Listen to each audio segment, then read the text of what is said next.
Middle east में बढ़ा तनाव, युद्ध का खतरा अभी भी बरकरार।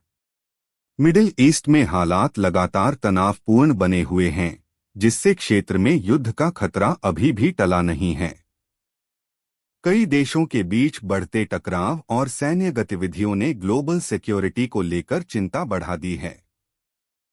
इस स्थिति का असर अंतर्राष्ट्रीय बाजार, खासकर तेल कीमतों पर भी पड़ सकता है। विशेषज्ञों का मानना है कि अगर तनाव और बढ़ता है तो इसका प्रभाव वैश्विक अर्थव्यवस्था और व्यापार पर भी देखने को मिल सकता है। अमेरिका ईरान तनाव और बढ़ा, क्षेत्रीय हालात हुए और गंभीर। यूनाइटेड स्टेट्स और ईरान के बीच तनाव लगातार बढ़ता जा रहा है, जिससे मिडिल ईस्ट में हालात और गंभीर हो गए हैं। दोनों देशों के बीच बढ़ती सैन्य गतिविधियों और कड़े बयानों ने क्षेत्रीय स्थिरता पर सवाल खड़े कर दिए हैं। इस तनाव का असर वैश्विक सुरक्षा और तेल बाजार पर भी पड़ सकता है। अंतर्राष्ट्रीय समुदाय स्थिति पर नजर बनाए हुए है और तनाव कम करने की अपील कर रहा है। रूस ने मध्यस्थता की पेशकश की, शांति की अपील तेज। रशिया ने बढ़ते वैश्विक तनाव के बीच मध्यस्थता की पेशकश करते हुए शांति की अपील की है। रूस का कहना है कि बातचीत और कूटनीतिक समाधान ही मौजूदा संकट का रास्ता निकाल सकते हैं। मिडिल ईस्ट में बढ़ते टकराव को देखते हुए यह पहल महत्वपूर्ण मानी जा रही है। अंतर्राष्ट्रीय समुदाय भी तनाव कम करने और संघर्ष टालने के लिए संवाद पर जोर दे रहा है, ताकि क्षेत्र में स्थिरता बहाल हो सके। नाइजीरिया एयर स्ट्राइक पर बढ़ी अंतर्राष्ट्रीय चिंता, हालात पर नजर। नाइजीरिया में हाल ही में हुए एयर स्ट्राइक को लेकर अंतर्राष्ट्रीय स्तर पर चिंता बढ़ गई है। इस कार्रवाई में नागरिकों के प्रभावित होने की खबरों ने वैश्विक समुदाय का ध्यान खींचा है। कई देशों और संगठनों ने संयम बरतने और स्थिति की निष्पक्ष जांच की मांग की है। इस घटना से क्षेत्रीय सुरक्षा और मानवाधिकारों को लेकर सवाल उठ रहे हैं, जबकि सरकार ने ऑपरेशन को सुरक्षा के लिहाज से जरूरी बताया है।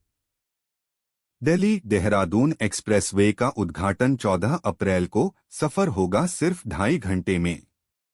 प्रधानमंत्री नरेंद्र मोदी 14 अप्रैल को दिल्ली देहरादून एक्सप्रेसवे का उद्घाटन करेंगे, जिससे यात्रा समय घटकर लगभग 2.5 घंटे रह जाएगा। यह आधुनिक हाईवे दिल्ली और उत्तराखंड के बीच कनेक्टिविटी को बेहतर बनाएगा और पर्यटन व व्यापार को बढ़ावा देगा। एक्सप्रेसवे में कई एलिवेटेड सेक्शन, टनल और वाइल्ड लाइफ कॉरिडोर शामिल हैं, जिससे पर्यावरण को भी नुकसान कम होगा। इस परियोजना से स्थानीय लोगों को रोजगार के नए अवसर मिलने की भी उम्मीद है। दिल्ली हाई कोर्ट में केजरीवाल की याचिका, जस्टिस स्वर्णा कांता शर्मा से मामले से हटने की मांग। दिल्ली हाई कोर्ट में मुख्यमंत्री अरविंद केजरीवाल ने आबकारी नीति मामले में जस्टिस स्वर्णा कांता शर्मा से खुद को अलग करने की मांग को लेकर याचिका दायर की। केजरीवाल ने निष्पक्ष सुनवाई सुनिश्चित करने की बात कही। अदालत ने मामले की सुनवाई करते हुए संबंधित पक्षों से जवाब मांगा है। इस याचिका पर आगे की सुनवाई जल्द होगी, जिससे केस की दिशा तय होने की संभावना है। पेट्रोल डीजल कीमतों पर बढ़ी चिंता, आम जनता पर असर का डर। देश में पेट्रोल और डीजल की बढ़ती कीमतों को लेकर लोगों की चिंता लगातार बढ़ रही है। अंतर्राष्ट्रीय बाजार में कच्चे तेल की कीमतों में उतार चढ़ाव और मिडिल ईस्ट में तनाव इसका प्रमुख कारण माना जा रहा है।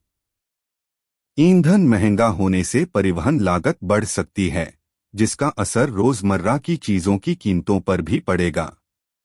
विशेषज्ञों का कहना है कि आने वाले समय में महंगाई पर दबाव और बढ़ सकता है। इस चैनल पर प्रस्तुत सभी समाचार विभिन्न विश्वसनीय स्रोतों, रिपोर्ट्स और उपलब्ध जानकारी के आधार पर तैयार किए जाते हैं। हमारा उद्देश्य केवल दर्शकों तक ताजा और सटीक खबरें पहुंचाना है। हम किसी भी प्रकार की भ्रामक जानकारी फैलाने का समर्थन नहीं करते हैं। हालांकि समय समय पर जानकारी अपडेट या बदल सकती है, इसलिए किसी भी निर्णय से पहले संबंधित आधिकारिक स्रोतों की पुष्टि अवश्य करें। इस चैनल पर व्यक्त विचार संबंधित रिपोर्ट्स या स्रोतों के हो सकते हैं, जिनसे चैनल का पूर्णतः सहमत होना आवश्यक नहीं है। धन्यवाद।